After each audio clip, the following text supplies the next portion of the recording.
Hello and welcome to the 19th European Week of Regions and Cities, a joint collaboration between the European Commission and the European Committee of the Regions. I'm Mariam Zaidi and I'm going to be your host for this opening ceremony.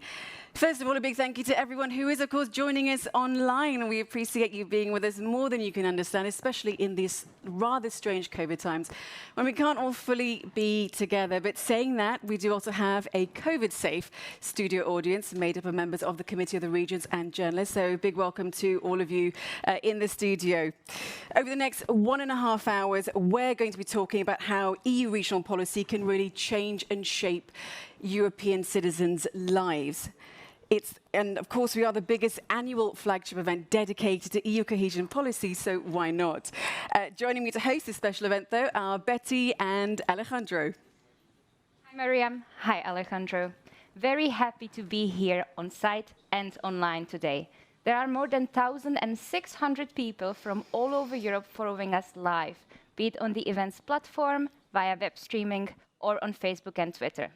So, we're really looking forward to your participation. Right, Alejandro? That's right, Betty. We'll be happy to read your comments, experiences, and reactions, so don't hesitate to share them on the live chat of the platform, on Facebook, and on Twitter. So, don't forget to use the hashtag EU Regions Week, and we'll be keeping an eye on them. Once again, hashtag EU Regions Week. Thank you, Betty and Alejandro. And as they were saying, don't forget to send all of their message, all of your comments, anything that you want to comment about to Betty and Alejandro, and use that hashtag EU Regions Week. And if you want to also, you can also tweet me at Zaidi_Mariam. Now, I'm hearing that already we have over 15,000 participants, people that have registered online, over 1,000 speakers, and we have over 300 digital events that are taking place across the 4 days. And as you can see here, well, I've got a few empty sofas. Well, don't worry, because we're going to have a whole bunch of special guests who are going to be joining me to be sharing, their key messages and their visions for a common European future. And let's be honest, that word future, for the last 1.5 years or so, that future hasn't really felt all too good because of this COVID-19 pandemic. But at least we are now here. We're past the worst phase of the pandemic, and that's the theme of this event, where we go from emergency to recovery. Well, on that note, let's now start our discussion and open the debate. So let me welcome to the EU Regions Week living room, Ms. Elisa Ferreira. She's the European Commissioner for Cohesion and Reforms, and she's also the co-host for this event.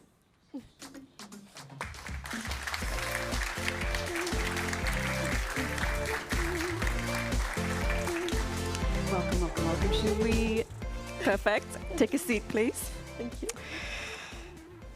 Okay, Commissioner Ferreira, thank you so much for being here. It's really a pleasure to have you on set with us. So just quickly, what is this event about for you? What's important about it? It is exactly what you were just mentioning. We are coming out of a crisis, very, very big crisis, but we reacted this time.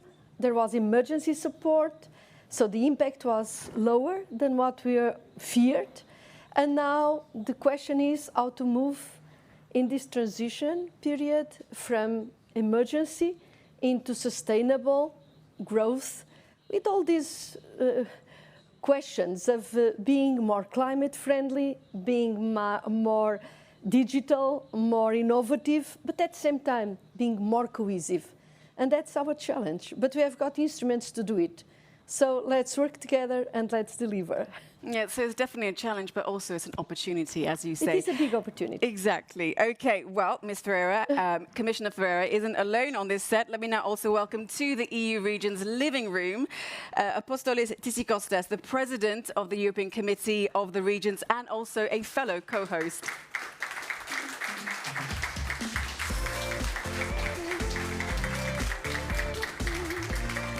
Welcome. Thank you so much, President. Oh, watch out for the ring. I apologize if it smashes you on your knuckles. So, Mr. President, thank you also for being here with myself and Commissioner Ferreira. We're really appreciative of you being here. So, just quickly, Mr. President, what can people expect across these 4 days? Well, these 4 days are very important for us, for regions and cities, because during these 4 days, where we will have 12,000 participants, we will have 1,000 speakers, and in 300 events. we will be able to discuss not only the lessons that we learned from the pandemic that we had, the health crisis that we had these 20 months, but also how we will recover from it. Because now we are entering the recovery phase. And it is very important to realize that in order for the recovery to be quick and successful, we need to involve regions and cities.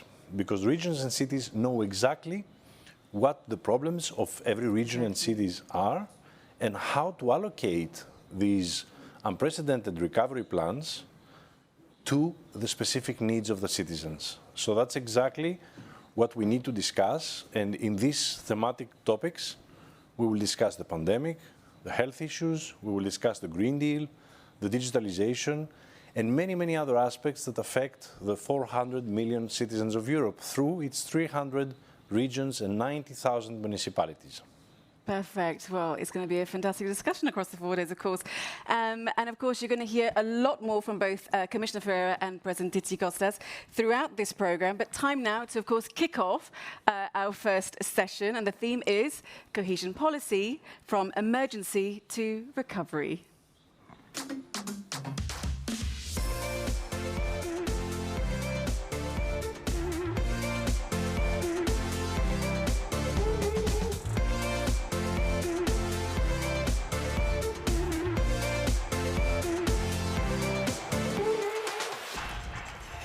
Now, there is, of course, no question that the COVID-19 pandemic has changed all of our lives.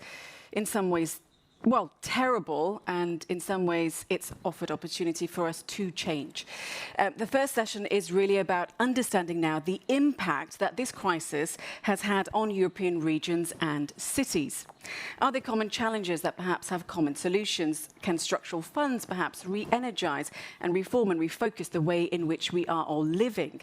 Well, to kick off our debate, David Sassoli, the President of the European Parliament, was meant to be joining us remotely from Rome. Unfortunately, he has had to cancel last minute. He cannot attend, but right here, I do have this message from the President. Let me just read it all to you now. So he has said to President Tzitzikostas and to Commissioner Ferreira, and of course representatives of the regions and cities, he says that he is sorry that he cannot be with everyone today due to exceptional circumstances, but he would like to send his greetings in view of the important reflection on working together for recovery.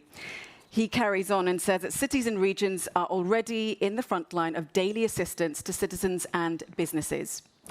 They know best the problems after the pandemic. They know what is needed to restart and also where we need to invest to transform our local realities in order to improve people's lives. He adds that, of course, cohesion policy must play a central role in moving from emergency to recovery, but without leaving anyone, and especially in the regions, behind. The pandemic has taught us that we need to update our democracies and strengthen our pact with citizens. We count on you and on your active involvement in this great exercise of democracy to bring about the necessary reforms of our union. And he also thanks all of us. So that's a lovely message there, no? From the President of the European Parliament. But let's now move on then to our first video. So, access to affordable healthcare is, of course, the cornerstone of any society. Cross-border healthcare in particular is a right, if you didn't know this, it's a right guaranteed by EU law. In this video, you're going to see an EU project between Italy and Slovenia, which aims to help the most vulnerable, so children with autism, those who are suffering from mental health issues, and also people who are pregnant. Do take a look.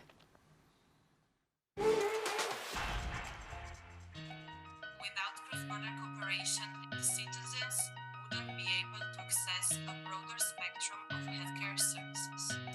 Hello, I work for the AGTC-GO, an Italian public authority founded by 2 cities in Slovenia and 1 municipality in Gorizia. And we work cross-border in Italy and Slovenia, and we are implementing an EU project, Salute Zdravstvo, under the Interreg Italia-Slovenia program.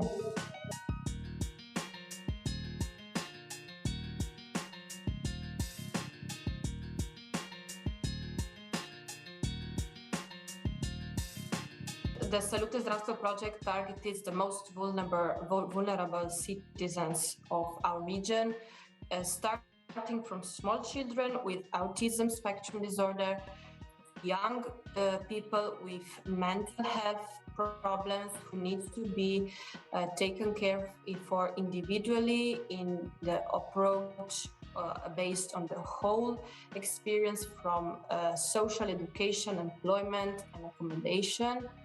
Then it tackles also physiological pregnancies, so future moms, and social inclusion, which is in this period of COVID more important than ever.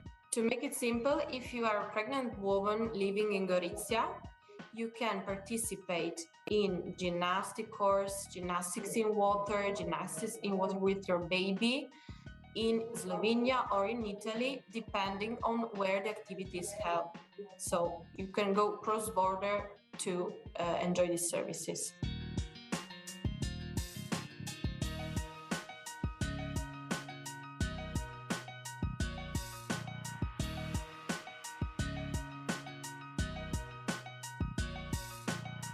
It is extremely important for the project manager to have EU funds, because without them, the project wouldn't be able to be implemented.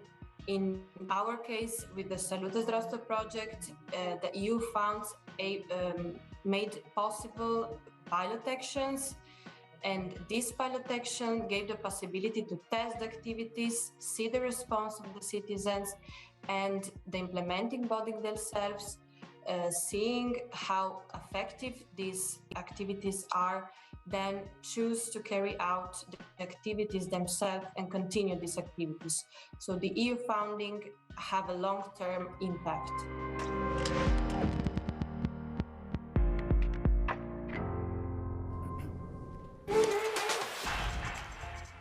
A lovely initiative there. So, Commissioner Ferreira, that is really a fantastic example of how European investment is really helping local and regional authorities to help deal with this pandemic, especially as we try to obviously move beyond it now.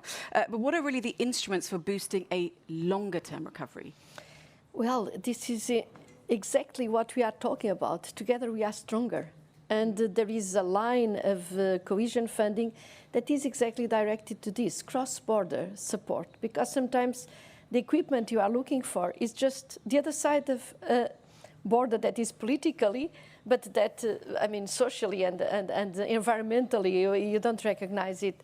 But for long-term recovery, we have exceptional funding these times. We have the funding for which we went to borrow. Commission was authorized and took the initiative and went to borrow. And this borrowing is massively invested in more than 600 billion kind of recovery plans. And all the member states know this. It's known as RRP, but it's Recovery and Resilience Plan. But on the other hand, you have more than 390 or so around this figure to support cohesion multi-annual programs. And so by bringing these instruments in a synergetic way, we have historical support for a long-term recovery that has got to be more future-oriented, more digital, more cohesive, and also more environmentally sensitive. So what we have to do all together is to make the best of this incredible opportunity and to make it come down to the citizens through the regions, through the local entities, so that everybody can share this stimulus for a more sustainable growth. And this is what our life will be in 10 years' time. So we are determining what our decisions now will be determinant for where all of us will be in one decade. So it's really a huge responsibility. That's why we are asking everybody to work under a kind of partnership system, so that everybody has a say in what we are going to do together. That sounds brilliant. A really top-down approach is perfect. So, President Tsikostas, what are the steps to help foster health and social recovery, really saving lives and protecting local economies, in your opinion? Well, I think it's clear the crisis has affected everyone, but of course the most affected are the people who are the most in need. And so our report that will be published this week shows that the young and the low-skilled workers were affected the most, and that unemployment rate is about higher by 10% for young people than for the general population. So it is very clear that we have a risk here, a risk to have a COVID lost generation. And this is what we need to avoid. Now, how do we avoid this? This can be avoided only if we manage to work together, but with the regions and the cities having a protagonistic role in the recovery phase. Again, we are the actors who have the proximity with the citizens and their real needs, and so we are the ones who can help out both in the designing of these programs and the implementation on where these funds should go in order to cover on the issues at hand. And this is exactly why we believe that we need a place-based approach on most of the issues. The health issue, where we saw that there were different numbers and different situations depending on the region and the city of Europe we were talking about, but also a place-based approach on how we will invest in our future now with the recovery programs. No, that definitely makes sense, because you can't have just a blanket approach, because obviously there are so many different member states and different, regions and sensitivities, so we need to have a different approach. Okay, so Commissioner Ferreira and President Costas, you're going to have to make a little bit of space on the sofas, because we're now going to welcome to our EU Regions living room 2 more guests. Mr. Younes Omarjee, the chair of the Committee on Regional Development at the European Parliament, or REGI Committee, and also Nathalie Sarabet-Zolis, member of the European Committee of the Regions Commission for Territorial Cohesion Policy and EU Budget.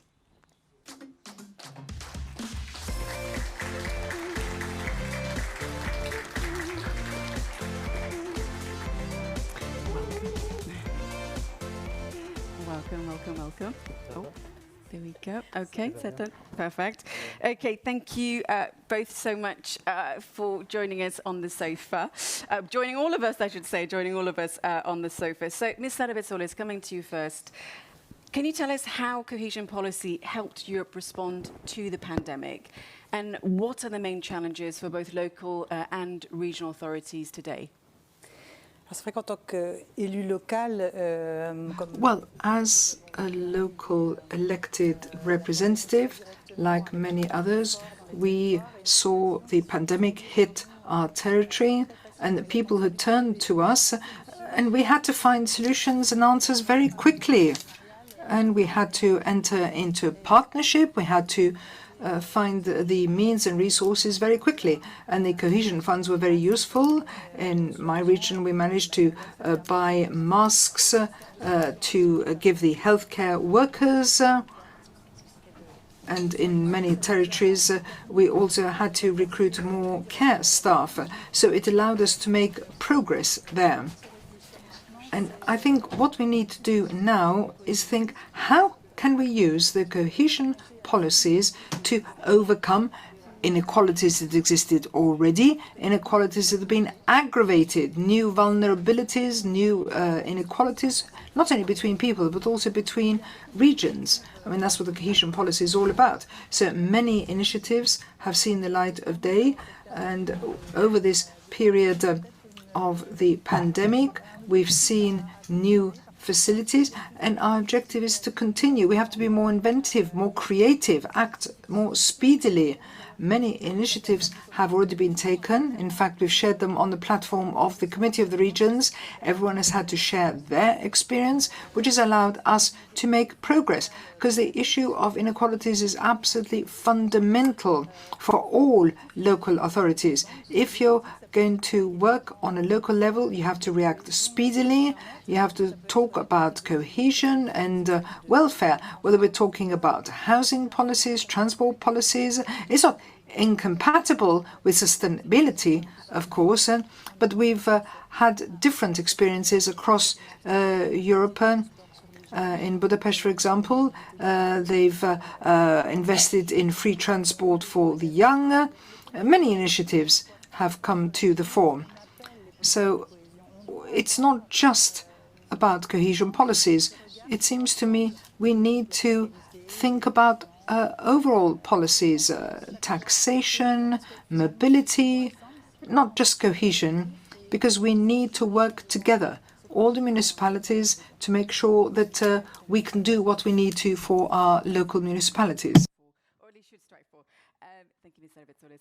Mr. Omarjee, so the European Parliament and your Regi Committee have played a big role in really deploying emergency aid during this pandemic. But the pandemic itself isn't Europe's only crisis, as Commissioner Ferreira will know. So how can regions and territories now really bounce back? Oui, je pense que la crise du Covid. I think the COVID crisis was a major shock for all the regions of Europe. And with Commissioner Ferreira, we felt that there was no way we could just sit back with our arms folded. So, as you know, we've taken emergency measures which helped regions to buy masks, respirators, and to help people who were partially unemployed. And that made it possible to get over the crisis. We've been able to save lives in Europe. I think at this stage we can draw certain conclusions. I think we've all seen how valuable this policy has been. I keep saying this.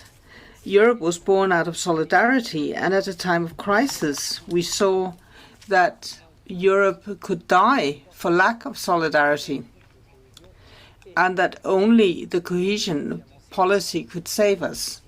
The second lesson we can learn is that the cohesion policy, which by some people is considered very unwieldy, very complex, that's what the detractors say, I think the cohesion policy has shown that it can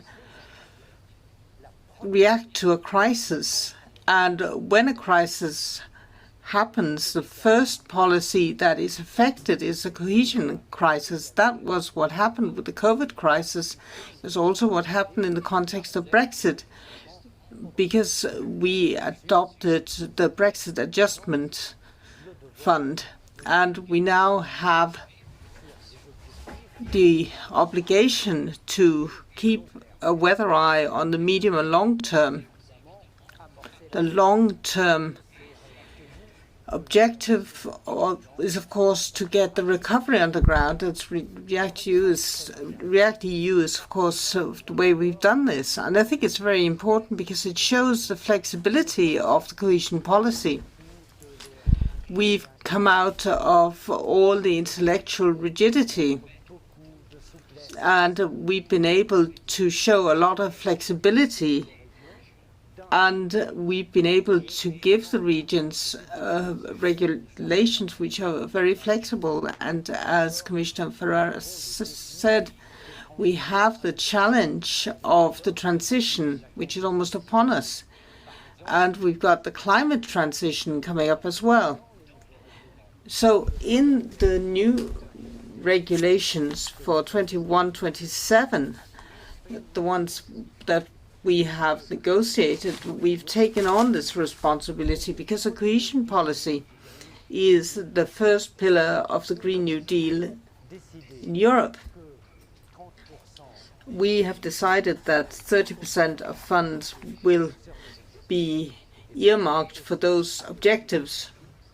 And we've also adopted the principle that there should be no investment which is contrary to our long-term objectives. So in the cross-cutting vision at the moment, nothing should shake cohesion. And therefore this challenge of the cohesion needs to be shouldered in all our policies at European level, because there is a need to make sure that all policies are consistent. And what we build up should not be destroyed by other EU policies. Cross back over to our social media hosts, to Betty and Alejandro, and they also apparently have guests with them too. Let's take a look. Yes, thanks, Mariam. Indeed, our first guest for today is going to be a young locally elected politician from Italy, Daniele Terzariol. Daniele is a deputy mayor in San Donà di Piave in Italy, and above all, he is a passionate young elected politician, member of the YEP network. Hi, Daniele. Welcome. Hi there. How are you? Fine, thanks. Excellent. Happy to have you with us. So, Daniele, you are a young elected politician contributing to making Europe closer to the citizens of San Donà di Piave. Your experience is common to many other young politicians in Europe. Could you tell us a bit about the energy and the motivation that you need in a small, medium-sized city to become more European and to bring and take advantage of the European opportunities? Well, yes. Good afternoon, everyone. My name is Daniele. I'm the deputy mayor for the city of San Donà di Piave, a thriving municipality, the eighth in the Veneto region, with 42,000 inhabitants close to Venice. I have the honor of representing the hundreds of local young elected politicians who work every day among many difficulties to make their cities, which are often medium small, more European. The first reflection that I'd like to share with you is precisely about this topic. While large cities continue to grow today, the 40% settlements in Europe are shrinking, and most of them belong to small and medium-sized urban areas where a third of the European population lives and where there's a significant demographic decline. In these cities, sustainable police management has become a strategic goal. For municipalities like San Donà di Piave, the sustainability of a local government action to guide us from the emergency period to the one of the recovery, it's a fundamental lighthouse idea. In the post-COVID reality, more than even before, every city finds strength in resilience, but above all, it's a new life in EU cohesion policies. Thank you very much, Daniele. Could you please share with us any direct experience you might have with an EU project? Yes, well, during my experience as a deputy mayor, I've engaged San Donà di Piave in a Eurobac project, a European program that works on developing cognitive changes in citizenship rather than building infrastructural transformation. The construction of shared community values is a primary purpose for conscious and sensitive administration that want to improve the livability of places and their development in the medium and long term. Eurobac represents a great opportunity to experiment public policy interventions model with the European cities that share the same values and deal with the same challenges. It's a source of wealth, inspiration, and experimentation. And in my opinion, it's the image of a concrete Europe close to its citizens. Now, Daniele, how is it possible to bring Europe closer to its citizens?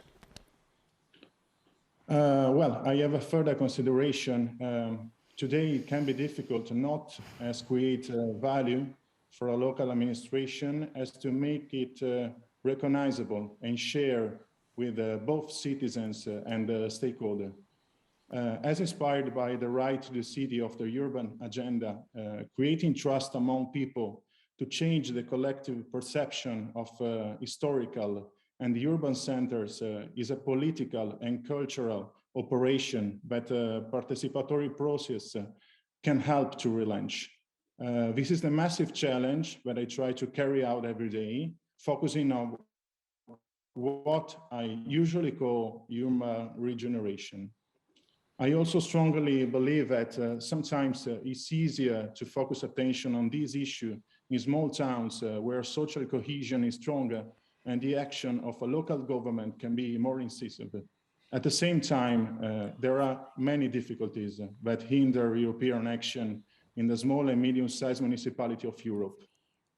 Many administration, I think, needs an adequate reinforcement of the internal skills of the administrative machinery. I'm ready, for sure, to do my part and to talk about it with those who are interested in contact with me.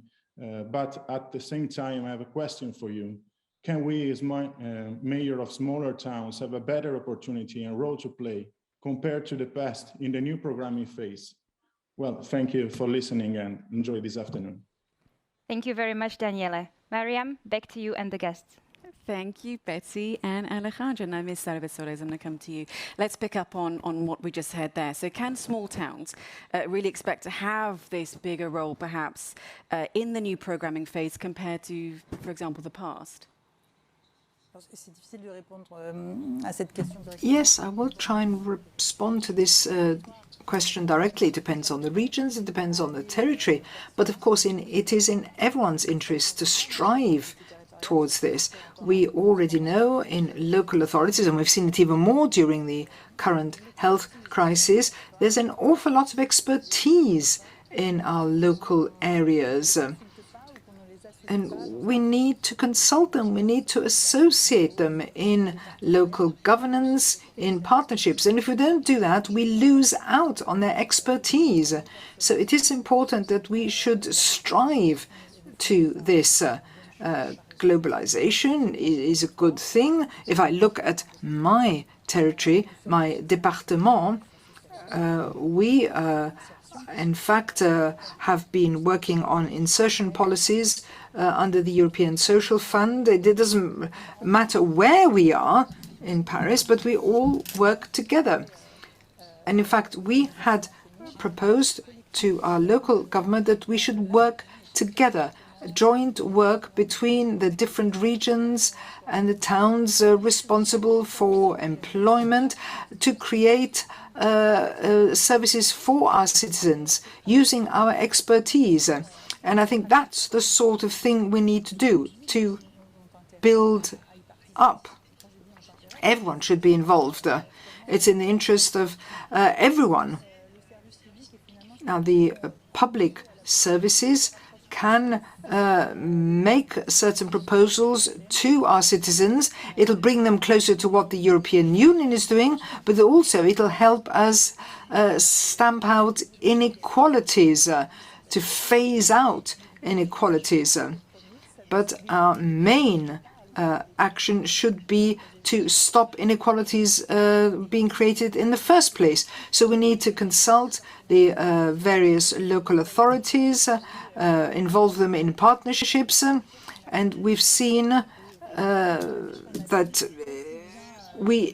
it'll take some time, but we really need to involve the local authorities. Over to you. What's your opinion then on the EU recovery plan for EU territories?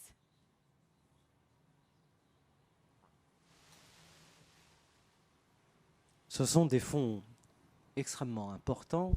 These are extremely important funds. And I think the recovery plan gives an opportunity, and a rare opportunity, added to the structural funds to make progress everywhere. Having said that, I think we have to keep saying to the member states that there are a number of principles which are obligatory, and we've been reminded at European level there is a deficit in terms of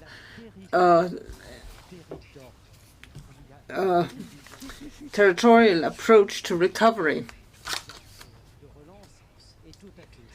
The territoriality of the recovery plan is absolutely essential if we want to retain the principles that underlie recovery.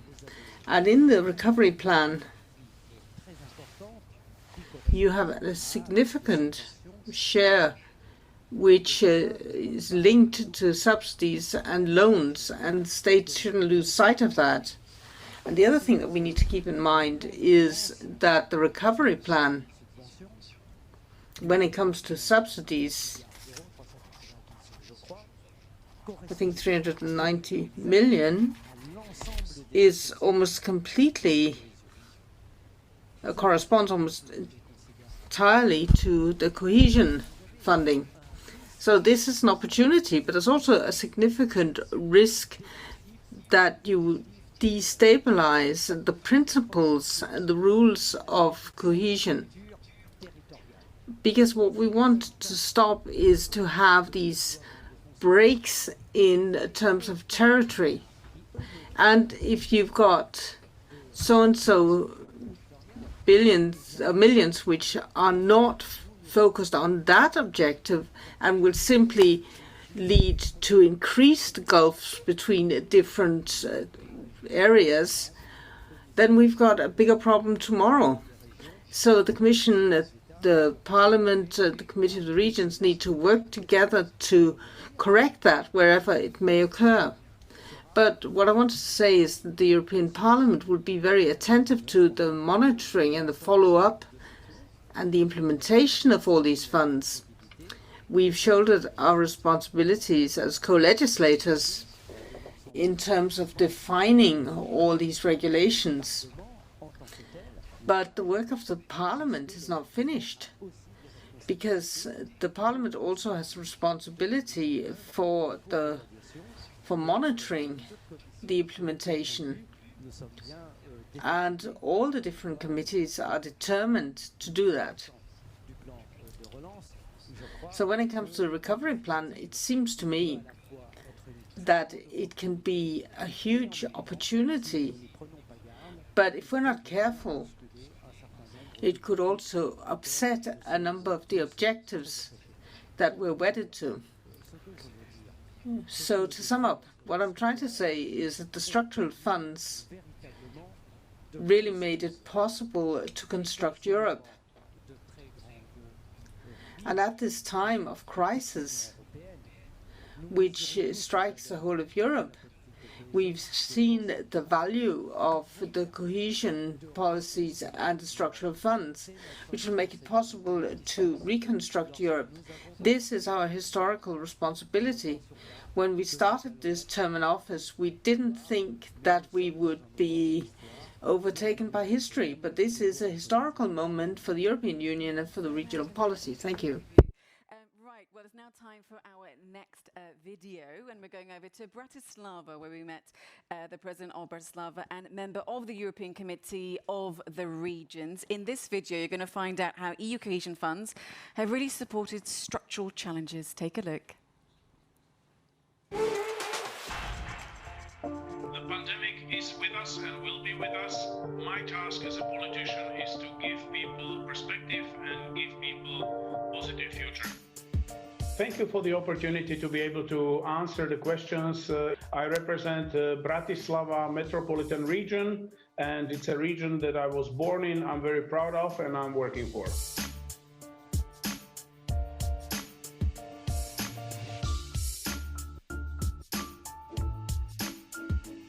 Due to high immigration into Bratislava region, we are lacking the buildings for schools, we are lacking the facilities for children's sports, and we have several other challenges. But if I should sum it up, it's the environment, it's the quality of life, it's the social services for the aging population, and most importantly, it's the education. And this is somewhere where I'm hoping that the European Union will be able to help us, despite the fact that on the paper and in the statistics, we look like a wealthy region.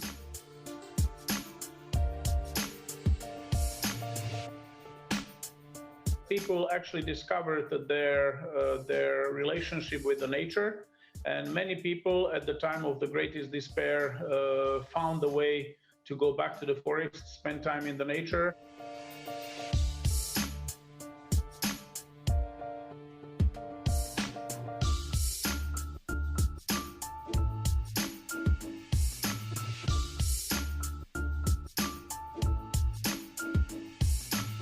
My predecessor opened up in the year 2012 the so-called Liberty Bridge or Bridge of Freedom. And this is a bridge across the Morava River, which is connecting or dividing Austria and Slovakia. Now we are going to open a new bridge, which is approximately 20 kilometers away. It's built for the bikers, which are numerous in Lower Austria as well as in Bratislava region. But the bridge will also fulfill the function of the emergency road in case of greater fire or the need for medical services. An ambulance car or a smaller fire truck can cross the bridge as well.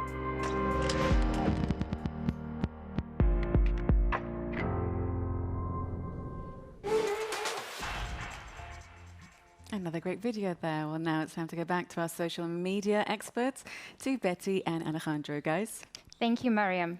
We are happy to report that the EU Regions Week hashtag has been mentioned over 700 times already across social media platforms, and that's just today, so please keep it going, guys.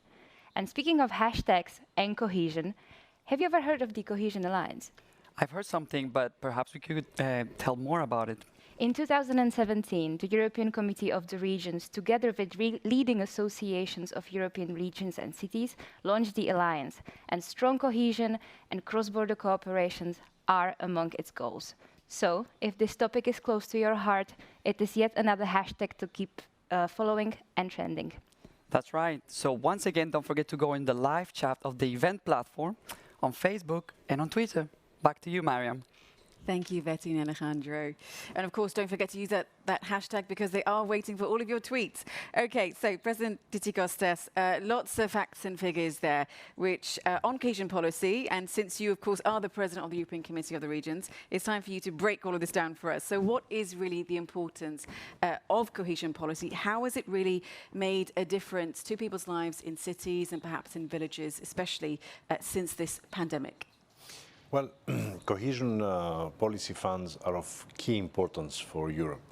And I will explain to you very simply. You know, today in most regions and cities all across Europe, it is thanks to the cohesion funds that we make roads, we make hospitals, we make schools, we tackle the environmental crisis, we move on with digitalization, we support our SMEs and our local economies, and the people who are most in need. So cohesion funds are in our everyday life, and they change everyday life of ordinary citizens.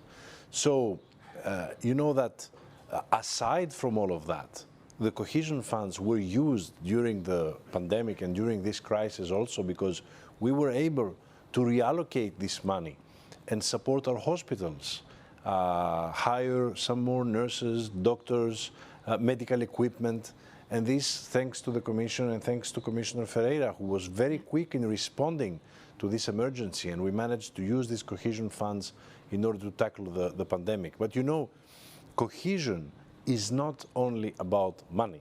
Cohesion is a fundamental principle for European Union and European citizens.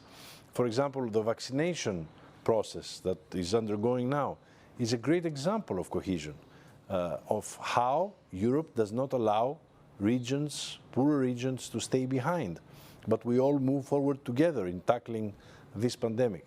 So we were the first, the Committee of Regions were the first to say that we needed not to reduce the cohesion funds in these new programs, in these new budgets. And it is good that finally, after a lot of discussion and debate, we managed not to reduce these funds. And it is of great importance the fact that today Europe, regions, cities are a key partner into making cohesion policy a reality in every village, city and region in Europe. Thank you so much, President Tzitzikostas. And I think lots of people watching will be really interested in what you said and how you summed up what cohesion policy is really all about. Well, time now to go to our second theme, and it's taking us green. Yes, I did just try to rhyme that. Europe is, of course, striving to be the first carbon neutral continent with zero net emissions by 2050.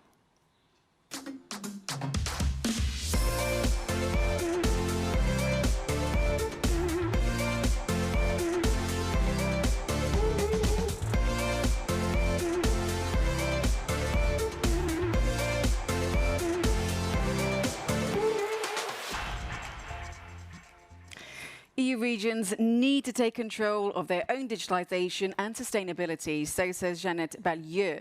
Now, she's a member of the Committee of the Regions living over in Rotterdam.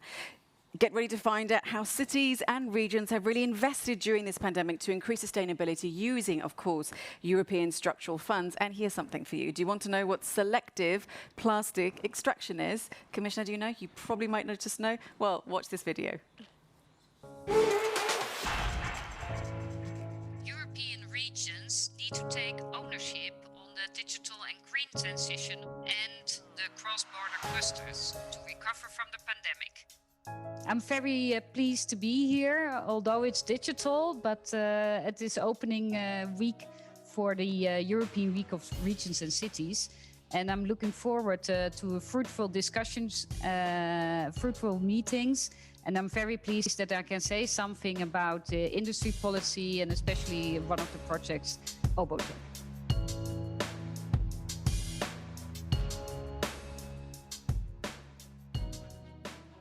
In the Obotech project, it is an amazing technology that has been used, and we call it selective plastic extraction, which is a difficult phrase, but it is what it is mentioned. And it brings back the waste plastics to the virgin material. And that is very innovative.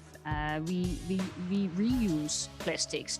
That is what we do already, but we now bring it even back to the virginal material, and that is a step further. And this is so important for, first of all, of course, recycling, but second of all, becoming less dependent on new fossil fuels.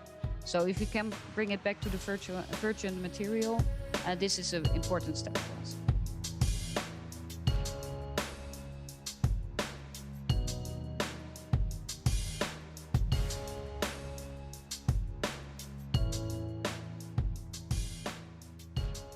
European funds are very important to come back from this pandemic and for the recovery. We have seen in our province the economy shrank by 2.3%, and of course in many other regions in Europe it is even higher. So it's very important that we come out strongly, and therefore we need to immediately also invest in the change, in the transitions, and get our industry stronger back from this pandemic. It is also very important for us as regions that we secure the jobs that we have. It will be new jobs, but it cannot only come from new industries. We also have to make the change in the industries that are now, and especially the SMEs, to make the next steps in the transition. If it is because we want the green transition, but also the digital transition, there's a lot of digital divide between companies for those who can make it and those who cannot make it.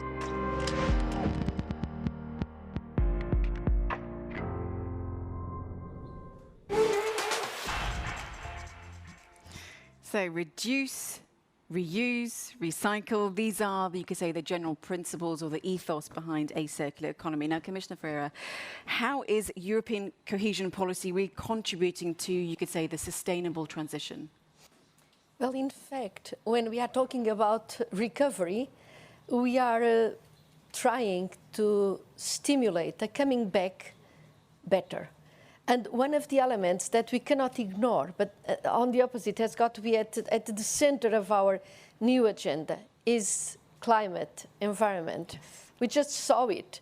This summer was really, it was not new, but it was a big reminder of a big alert. We are in an emergency situation. So this is the reason why 30% of the funds are of cohesion. They are directed in fact, towards greening, and all the projects that are that will take place, they have got to abide by a principle that is do no harm to the environment.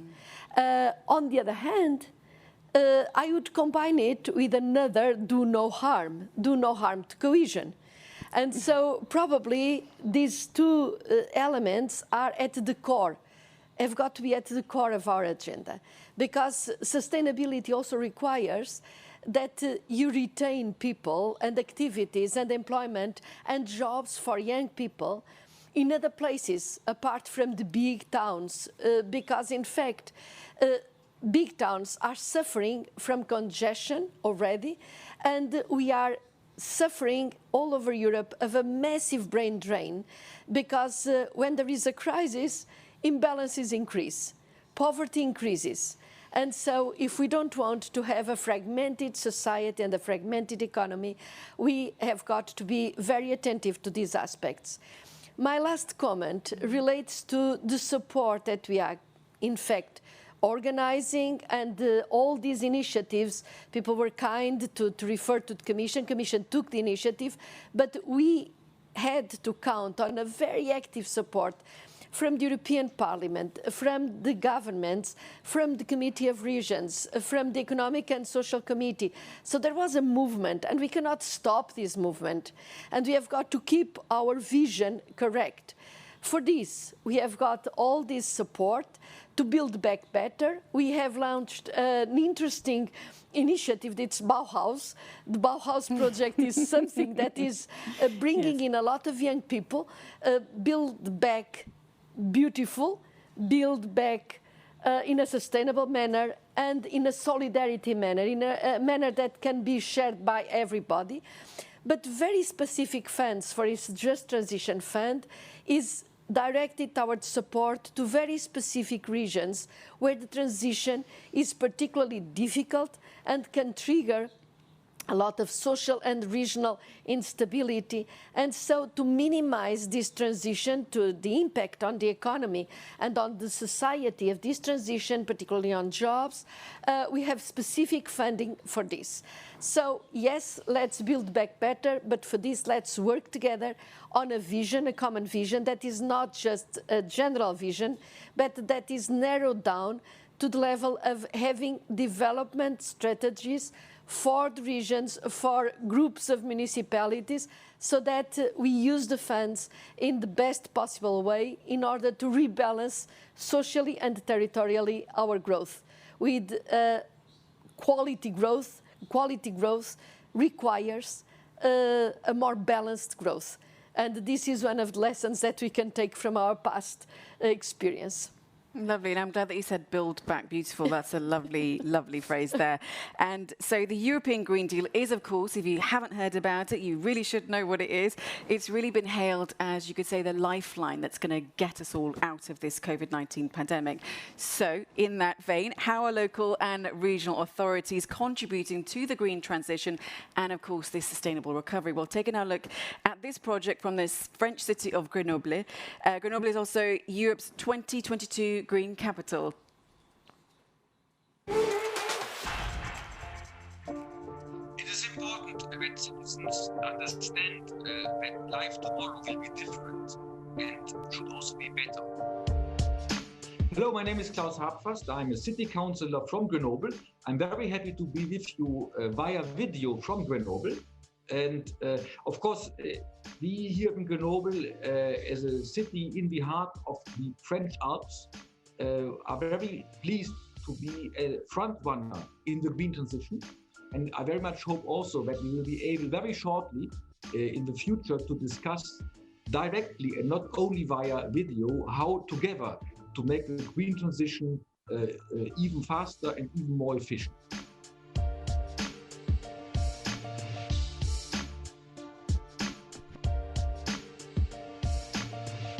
And this cannot come top-down. This has to be developed in a both top-down but also in a bottom-up approach, because the city of tomorrow can only be built with the citizens together and not by designers or architects alone. The models from the 1960s and 70s have not all, but to a large extent, failed.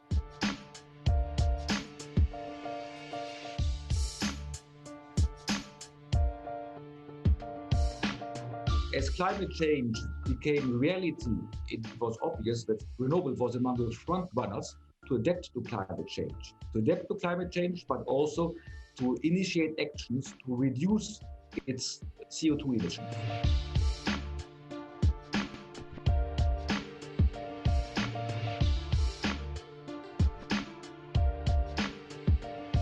And there indeed, cohesion funds are very important. We have, for example, received cohesion funds for a large heating facility. We have France's second biggest urban heating network, and we have stopped a fuel one heating facility and replaced it by a wood cogeneration facility that received cohesion funds. Cohesion funds are also very important for mobility. We would like to use methanization of waste in order to power our buses. All this is economically not viable without the contribution from the cohesion fund. Grenoble was ahead in the French Revolution, and we very much would like to be ahead also in the green transition in France and in Europe.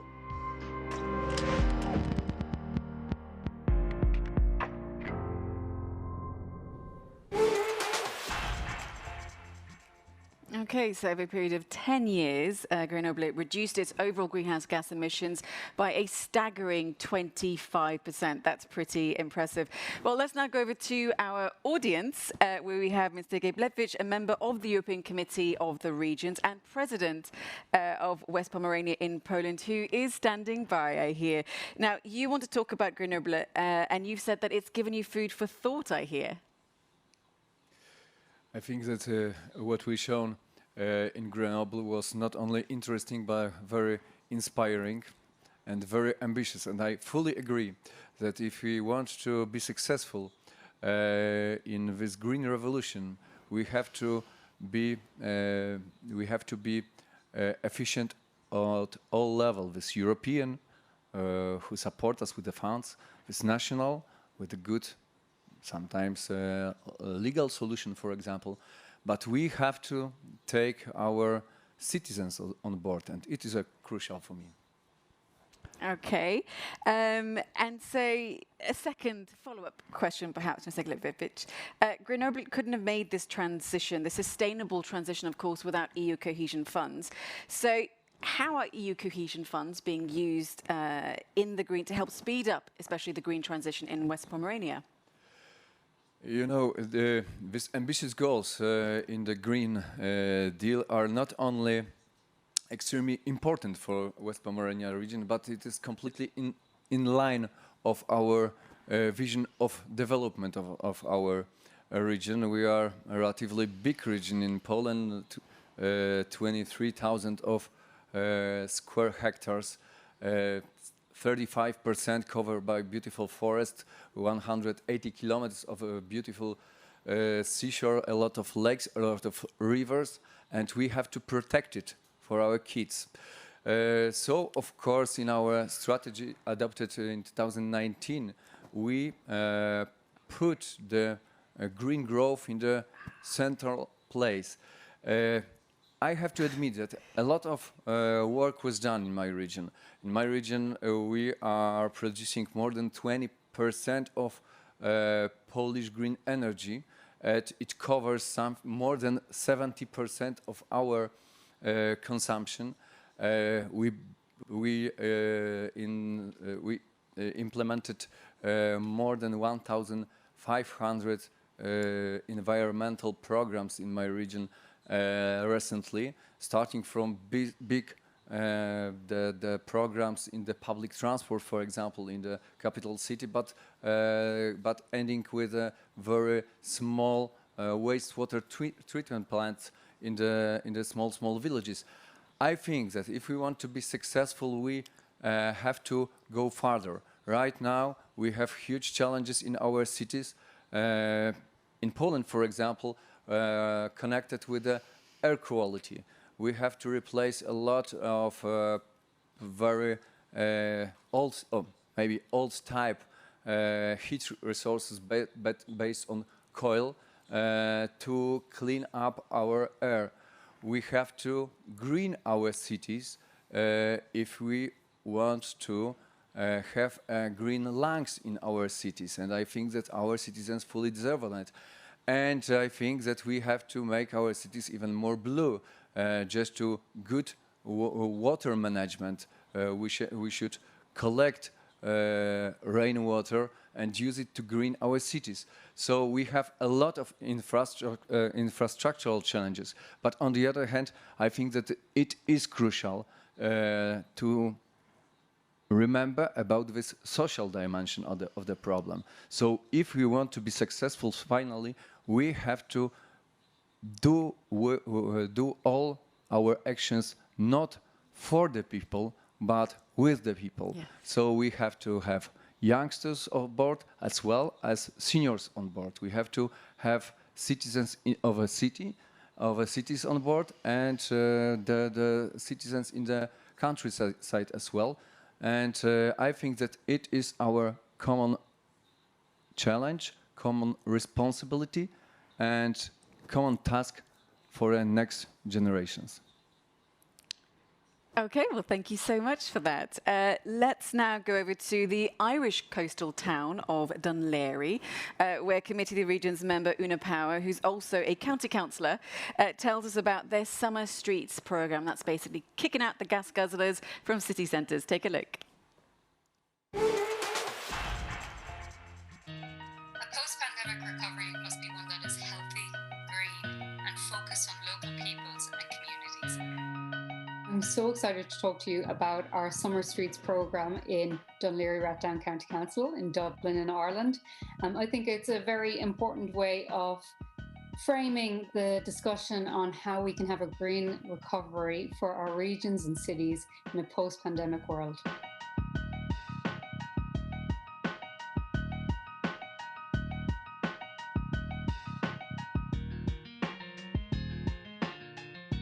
And it's been fantastic so far. It's really kind of brought a renewed energy to the village. Basically, where it has been pedestrianised, we have worked with the businesses in the area to make sure that we are facilitating their needs, and we ran a consultation prior to it.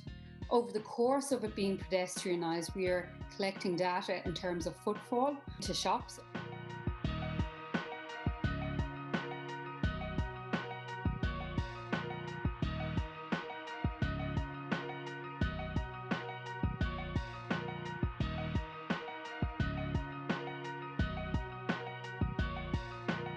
I think as a member of the Committee of the Regions, we have a really important voice because we're there at the forefront of the local and regional economies and communities. For us, everything isn't abstract. It's very much tangible. It's on the ground. We are the ones implementing the policies. So our voices they need to be there at every level if anything is to succeed, because all of the ambitions come down to all of the people working together. We really need to go for a green economy. We don't even need to go for it, we have to go for it from an environmental point of view for the future of the planet and well-being of the people living on it. It's not going to be easy though, because it will take a lot of changes in how we conduct ourselves and our businesses and our economies. But I think coming out of the pandemic, there's such a want to work locally and invest locally and live locally. And this is going to take a lot from all of our governments to make sure that there's adequate housing in our areas, that there's adequate transport options outside of the private car in our areas to get to our towns, villages, to get to our economic hubs. And I think this is something the EU has to work on, and I hope we work on, and it's something I'm sure I'll definitely be advocating for, and my team will be advocating for. And I think it's there across the board, but it won't be without challenges. The scope of this is huge.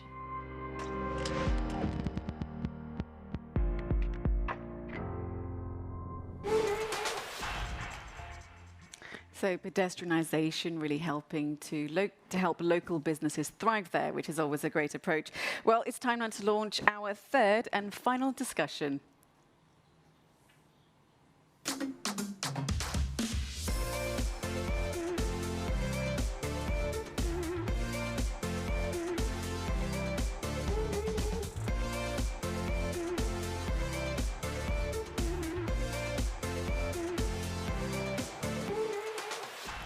Okay, so this is our third and final discussion of this opening ceremony. And the theme is, of course, digital transition and citizen engagement within the framework of the Conference on the Future of Europe. So that's obviously a little bit of a mouthful, so let me break it down. The Conference on the Future of Europe gives EU citizens the chance to debate Europe's challenges and priorities. And then all EU institutions hear your recommendations, and they then present them back to you by spring 2022. Think about it this way. It's a citizens' initiative to really create an action plan for Europe. So that can only be a good thing. And part of the action plan is, of course, digitalization. If the pandemic has really showed all of us one thing, it's that we really need to get on the front foot when it comes to innovation.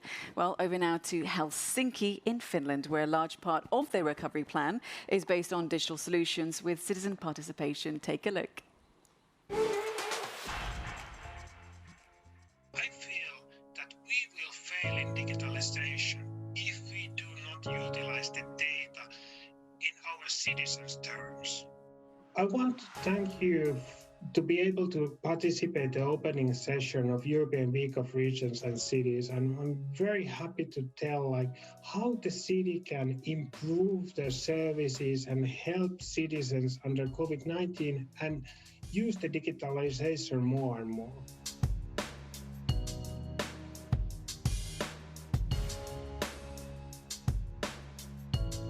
We can use the artificial intelligence, data analytics, and so on much more than other cities because we have a lot of data.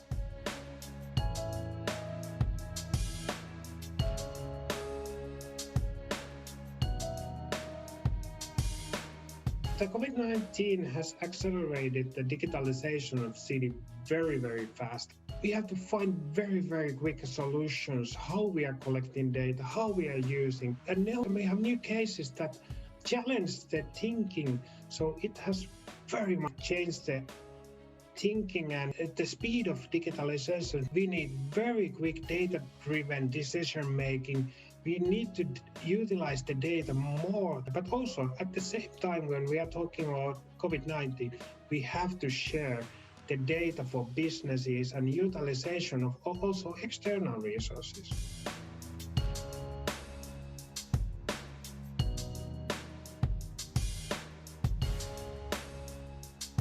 When we are talking about AI and data analytics, it's something that needs to be done with the citizens that we can keep the trust. Chatbots, for example, have been helping to give information for our citizens. When they have had questions about COVID-19, even though they haven't able to be met with city workers, the chatbots have been very helpful to give the information. We have to help the digitalization in every country in Europe. We need to build the future together. It's very important to provide all the cities and regions different kind of ways to solve their problem.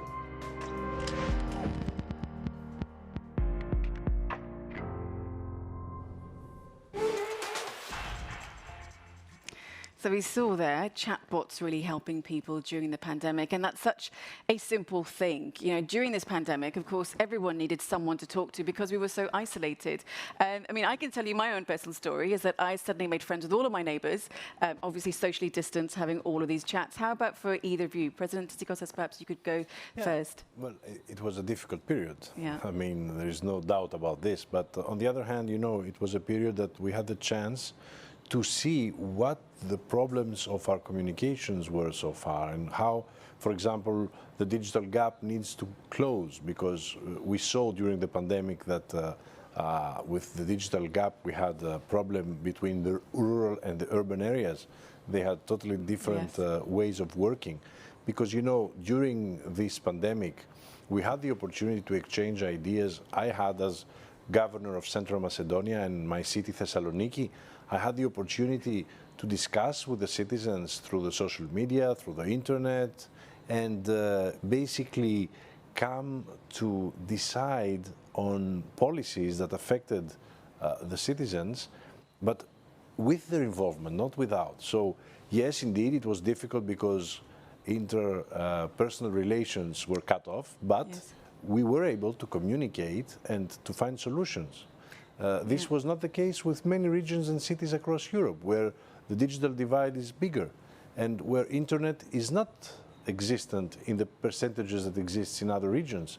And that's exactly where we need to work now, because in these areas there were problems with education, there were problems with the SMEs, the businesses, problems with the workers. So we need to see what lessons we have learned from this pandemic and make sure that we will tackle them in the process of the recovery.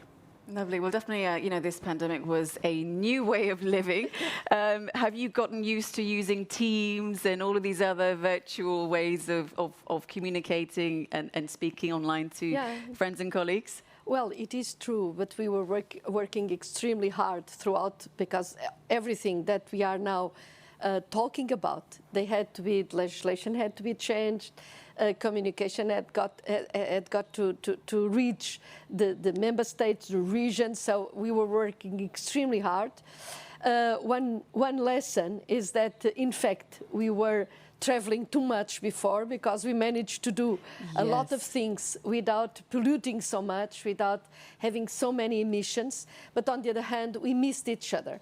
I would like to note a second aspect that is following exactly on what President Tzitzikostas mentioned, because in fact we are anchoring everything on the potential of the digital network, but we have got to make sure that we don't create yet another divide across Europe, the digital divide.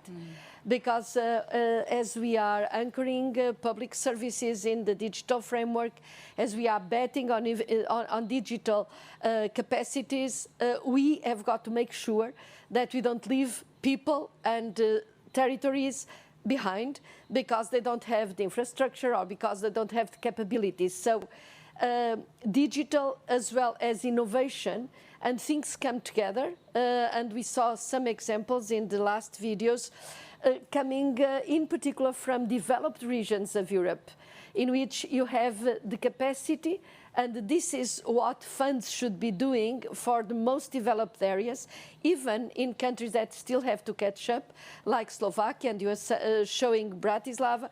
Okay, let's look at the rest of the countries, let's look at the rest of the regions, and let's take these examples, these forward-looking examples, like the Rotterdam project, in which you mix a circular economy, like the last example that we had, in which we could see how artificial intelligence could be applied in a better management, for instance, of transports, how we can shift, how we can transpose these innovative ways that usually come from the top centers into not so big, not so powerful areas, so that in fact mid-sized towns and remote areas can also participate from this innovation with the adequate adaptabilities and use these new technologies as a reason and a stimulus to growth and to retain their own youth in new activities. Because the final comment that I would like to make is that there is now a huge opportunity for activities, for businesses, for people to work and to be part of the network. They don't have necessarily to come and to increase the agglomeration problems of the big cities of Europe that in fact are fighting to cope and to keep this capacity to grow in an intelligent way when they are faced every day with people that are with brain drain and with people that are rejected from the territories where they were born and forced to move forward to come to the surrounding areas of big cities. So rebalancing the growth and rebalancing the use of these powerful technologies is in itself also a challenge for all of us. Yeah, no, definitely is a challenge. And great comments there from both the President and Ms. Commissioner. Now let's go to our studio audience and see what they can contribute to the conversation. And to Kieran McCarthy, a member of the European Committee of the Regions and also a member of Cork City Council in Ireland. Kieran, you wanted also to comment on this initiative in Helsinki. What did you think about it? I mean, I thought it was absolutely fantastic. I mean, it is a really great best practice example of EU government in action, and the importance of a digital local authority plan, plus the use of data and sensors, and also to that point of future-proofing our public services, that COVID has changed the way we look at cities, and there is this real need that we need to move forward with the digital transition. Okay, and so, building upon that, do you think that in Northern Europe there's perhaps a lag, or is it doing well in its efforts to go digital? I think the bottle is half full. I think there are opportunities there. Don't get me wrong, there are challenges. I mean, your guest mentioned the challenges in terms of disparities, the digital divide. The digital divide is very much present between rural areas and urban areas. And also with disparities, you're also talking about competitiveness and financial investors. Investors want to invest in areas where they want to get their money back, not particularly in a rural area. There's also the challenge of, we say, synergies within local authority areas. Some local government bodies are very good at building ecosystems and working together, others aren't. And then there's also the issue of broadband. We get very good broadband in some local authority areas, and other areas then we don't. And then some in local authority areas or some broadband investors say that 2G technology is okay, where it's not, where we need 5G and more for the future. And then the fourth challenge that I wish to mention is kind of education and skills. That very much going forward, we need to fill probably 800,000 positions to do with the ICT sector, and we need to put a focus on that and keep a focus on that for the future. And there are other challenges, but they are the four that actually come to mind. Thank you, Kieran. And especially, also for engaging with this digital agenda. And just to, of course, remind everyone as well, the European Commission has, of course, proposed a path to the digital decade, a concrete plan to achieve a digital transformation by 2030. The proposed path to the digital decade will translate the EU's digital ambitions for 2030 into a concrete delivery mechanism. Well, over now to Betty and Alejandro for some more social media updates. Guys, we've been missing you. Thank you very much. We are very excited to share with you that the EU Regions Week hashtag is now #2 trending in Belgium. So thank you very much for joining the conversation, and let's push it even more. Let's not please forget that the comment sections of the streams on Facebook and Twitter, as well as on the events platform, are there for the viewers to share their views and opinions. That's right. And speaking of the digital age, the European Committee of the Regions have created a survey on the future of Europe. The idea is to find out what people think of the European Union, where it's going, future challenges, and the role. Of course, the survey is available in all EU languages, and it's completely anonymous. So you can go and check it out at cor.europa.eu/futuresurvey.go. Thank you, and back to you, Mariam. Thank you, Betty and Alejandro. And back to our sofa and to our co-hosts.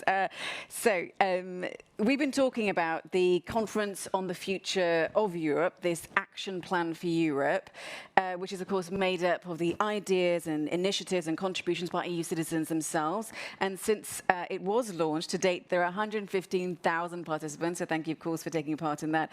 President Tsikoskas, coming to you first. What is your sort of real or tangible expectation when it comes to the process of the conference on the future of Europe? Well, I personally have very high expectations because I feel that it's a unique opportunity for Europe to make some profound changes. We now have seen what our problems were and where Europe needs to change in order to address these issues. And in my opinion, we need now to move to a new democratic model, or strengthen, if you want, the democratic model that we have today. If we want to accomplish all these targets that we have set, if we want to tackle the crises and the problems that exist all across Europe, in the 300 regions and the 90,000 municipalities of Europe and in the 27 member states, then we need to change our approach. In my opinion, the two-dimensional Europe has reached its limits, EU and member states. We need now to move to a three-dimensional approach for Europe in its democratic model of working, involving the European Union, the member states, of course, and the regions and the cities. It's, as I said earlier today in our conference with Commissioner Ferreira, it's like a house where you have the walls being the member states, the roof, which would be the European Union, but you need also to have the foundations, strong foundations, which would be the regions and the cities. So I believe that it's a unique opportunity. The European Union should not miss this opportunity. We are not looking at another beauty contest between the institutions. It is a great opportunity for Europe to start speaking with the people instead of speaking at the mirror to herself. We need to engage the citizens, and the actors who can engage the citizens more than anyone else are the cities and the regions. And that's why we're organizing local dialogues all across Europe to bring together the citizens, hear their concerns, their ideas, because you know, Mariam, we need to face it. Today, Europe has a lot of crises around.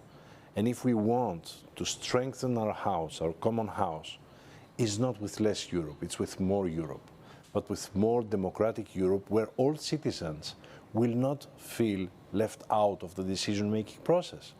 So we need to bring Europe closer to the citizens, and the citizens themselves to feel part of this great effort that is happening in our continent. So we, regions and cities, feel that we can help provide this result, even though today we really believe that there is a lot of work that needs to be done. In our barometer that we will present tomorrow, 65% of locally and regionally elected politicians feel that they do not have enough influence in EU's future. And at the same time, 9 out of 10 want a stronger involvement in the EU decision-making process. So let's make this a reality. And I really believe that if this is the case, then we will manage to have a stronger Europe that will be working for the people, but with the people. Okay, lovely. And I'd like to point there about EU institutions shouldn't be having a beauty contest. That's so true. So, Commissioner Ferreira, what about regions and cities then? How should or should they contribute to the Conference on the Future of Europe? Well, in fact, I think the conference will, politically, is a moment where European institutions, and I agree, no beauty contest, but the European institutions approach the people, and that's the sense of the initiative. Okay, what do you want? How to relate to individual citizens? And I think there is no better way to address it than through cohesion policy, because this is, as we have proven, and it became extremely clear and evident during the crisis, that in fact people want to have a say, people want to be closer, but for this we have got to give the space for them to speak up and to engage. So through the cohesion policy and the instruments of cohesion policy, we have created the mechanisms to do it. But it is also important that rebalancing growth is truly considered a new paradigm, a new objective for Europe. Because we saw it even from a political point of view. Engaging with Europe requires bringing forward the core values of Europe. Solidarity is among the most relevant ones, respect for the others, respect for diversity. So probably what we need to do is to go back to basics and to bring forward all the essential elements on which this incredible project that is European integration and European Union was built on. And this requires to listen to the people, even when these people are in remote areas, in mid-sized towns, and to give all people a chance to be part of the overall welfare. So I think this kind of concept has got to be at the center of this incredible initiative, and I think that having a network like this network that we are working with more than 300 regions.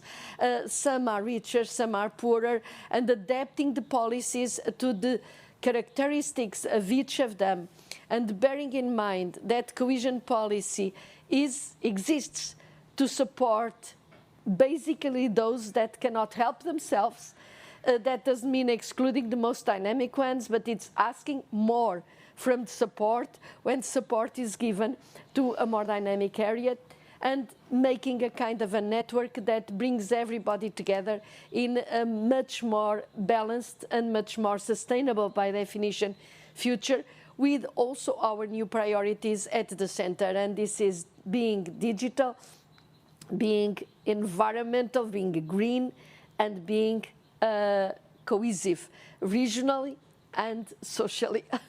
So I think this is the message that we have got to put at the center of this new initiative to revisit Europe and its relationship between the institutions and citizens.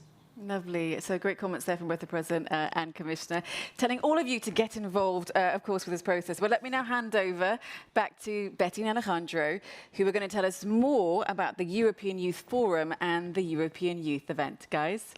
Thanks, Mariam. Indeed, we have now together here with us two young guests. And the first one is Celia Marcula, President of the European Youth Forum. Hi, Celia. Welcome. Hello, hello. Good to be here. Hi, how are you? I'm great, thanks. Well, we're happy to have you today here. So, Celia, the conference on the future of Europe, how do you welcome it? Well, we at the European Youth Forum are, of course, very excited about an opportunity like this. We're the largest platform of youth organizations in the world, and we see this as quite a unique moment in history where we are really asked to contribute and give our thoughts on what Europe could or should look like in the future. Now, I represent a generation that is very often forgotten or left behind.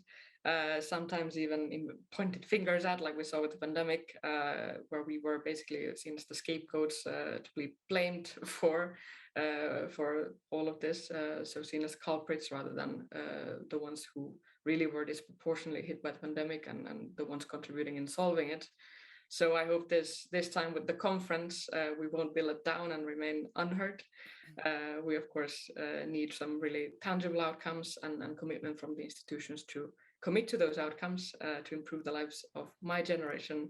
That really is how I would welcome the conference, and that would be my brief contribution to this. Thank you.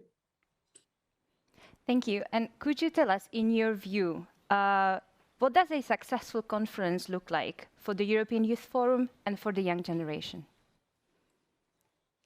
We, of course, want to see young people at the heart of this process. Young people, we have really a huge stake in those discussions and the decisions that then hopefully will dictate the course of the next future of the Union. And I really want to see policymakers and decision makers in the EU to take youth participation seriously in this context and make it really wide at an EU level, also beyond the lifetime of this conference. So not just during, but also after the conference, to see that my generation is also heard beyond just the usual traditional youth topics, but also wide and beyond, because all topics really touch also our lives. So that's really what I would like to see. And of course, today we're here with cities and regions, and I know many of you have an important role in contributing to that on a very local level. And I think that's really where all of this starts. The European youth capitals, for instance, are an example of cities that really are taking young people seriously. And I think those are the kinds of solutions that we want to see across this process. Now, of course, the conference can't simply be a nice exercise in itself with no consequences.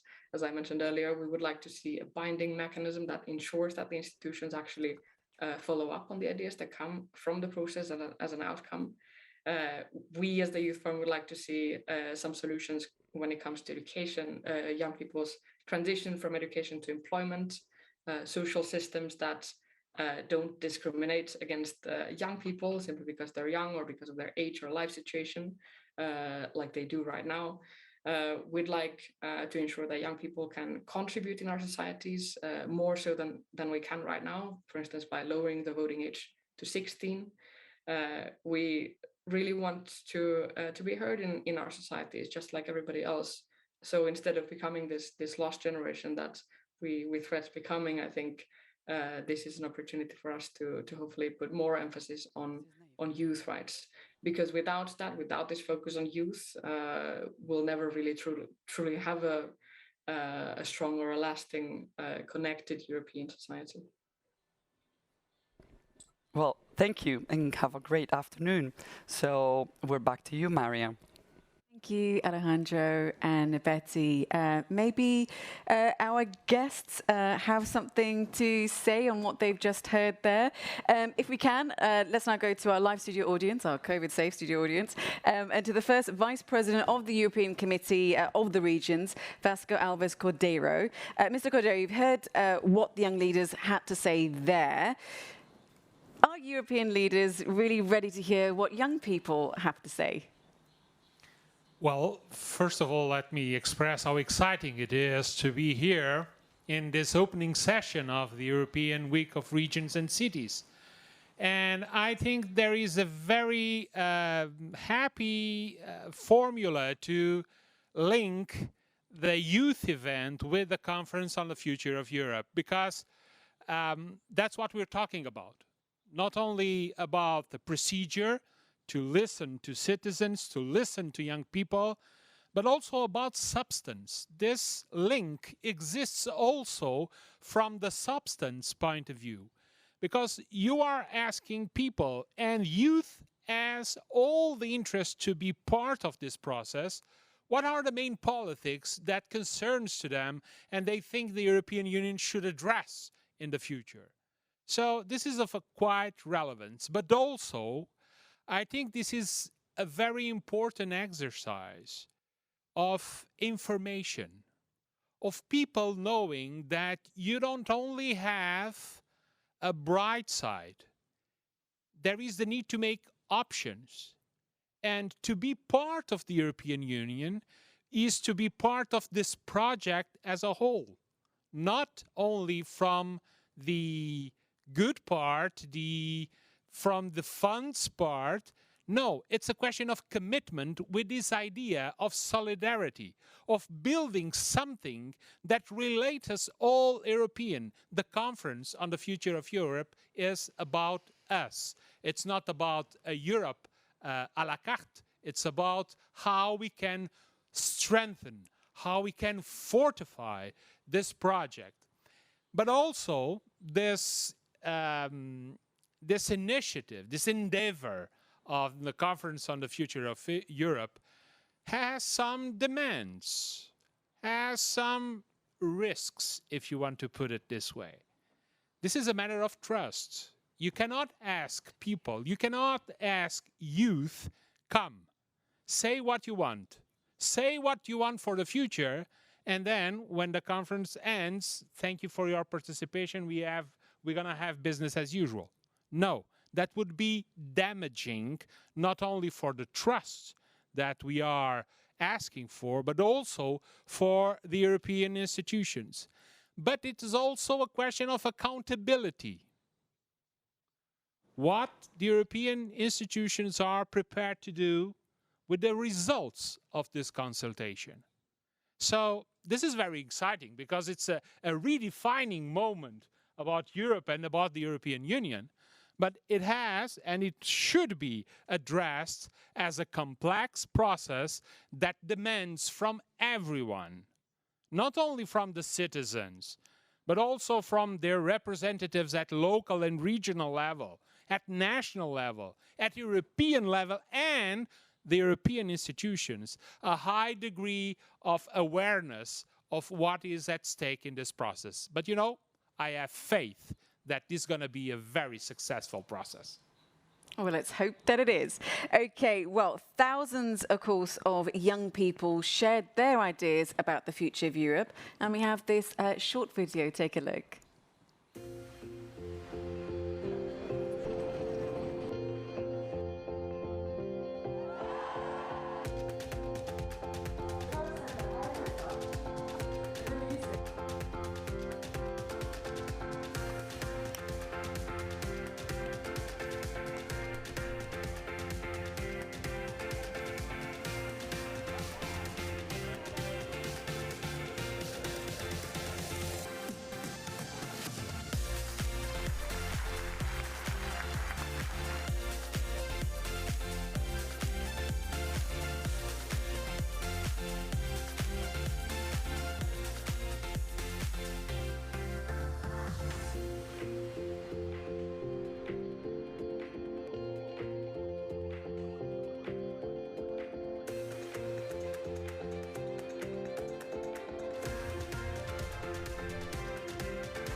And you saw there the iEvent 2021. And of course, Commissioner Ferreira, you would know the Strasbourg Parliament very well, no? Very well. It's a beautiful building. It's beautiful. It is. Okay. But it's even more beautiful with all these young people there. Fantastic, especially, of course, after this pandemic. Okay, well, before we talk again, Commissioner, let's now give the floor to another member of our audience, a member of the Committee of the Regions, perhaps. Do we have a Mr. Spike? Yes, here I am. Perfect. Well, the conference on the future of Europe really is an opportunity for European democracy, and I think President Sassoli has made that very clear in his initial statement. But it's also a test bed for participatory instruments to enhance citizens' participation. And if we prove that those instruments are successful, the conference has not to be a one-off, but we can really, in a way, bring in those participatory instruments in the decision-making process of the European Union as a constant, as a permanent feature. And we have to prove that they work. And that means that they're not only amplifying the voice of the loudest, but they are also giving a voice to disenfranchised groups of society, to the younger generation, as we've heard. And if we make that clear, then that can become a permanent instrument, and we can make European democracy really better. But I have also to say, it's not a listening exercise. We also have to respond. If it's only about listening, that's not sufficient. We have to make sure that there are also the responsive capacities to answer to what we've heard. Okay, lovely. Thank you so much. So we are almost out of time for our opening session, and so quickly I'm going to come to my sofa. Commissioner Ferreira and obviously President Tzitzikostas, can you tell us what perhaps is your final message or your key message, your takeaway from this opening message? And I'm being told in my ear that you both have to be very short, so if you cannot be more than 1 minute. So President Tzitzikostas, perhaps you could go first. Fantastic. Well, this European Week of Regions and Cities comes at a very crucial moment for Europe. We are right at the end of the pandemic, or at least I hope, and at the beginning of the recovery efforts. So it's very important that during these 300 events that will take place this week, we will have the opportunity to discuss on the issues of the recovery and on the problems that regions and cities all across Europe are facing. And the Committee of Regions, the European Committee of Regions, is here to represent these 300 regions and 90,000 municipalities of Europe, the 1.1 million elected politicians on a regional and local level, and to see how together, with the good collaboration of the Commission, of other institutions of the European Union, but also of the Member States, we will be able to tackle the problems and give concrete solutions to our citizens. Lovely. And so final words from you, Commissioner Ferreira. Well, I think we all understand how critical this moment is, as President Tzitzikostas was saying. We have a huge chance in front of us. It's not a simple one. Don't misunderstand me. It's a challenge.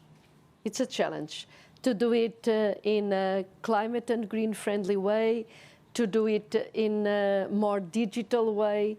But please understand that cohesion, territorial cohesion, is essential for a resilient future.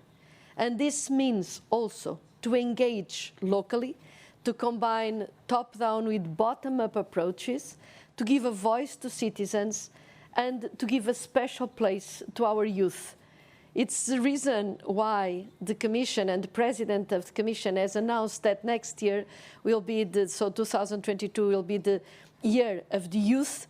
We are talking about next generation, and the worst thing that can happen to a territory is when young people leave and then the region collapses because you only have old people there that are away from everything and everybody.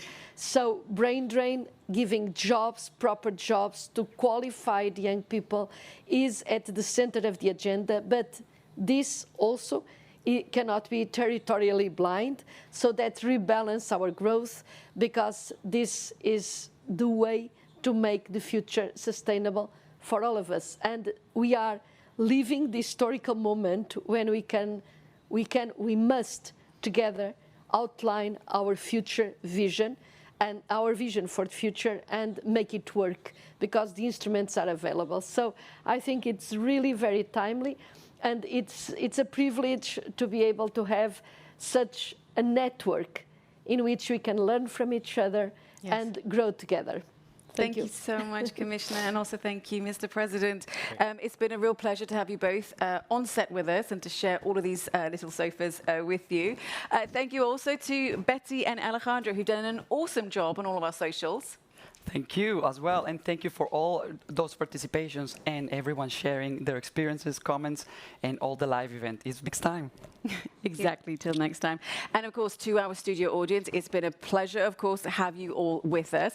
And to everyone who is watching online, and to all of our partners, anyone who is listening and hearing what we've been talking about, I really hope that what you've seen and what you've heard has really given you a flavour of what the 2021 EU Week of Regions and City is all about.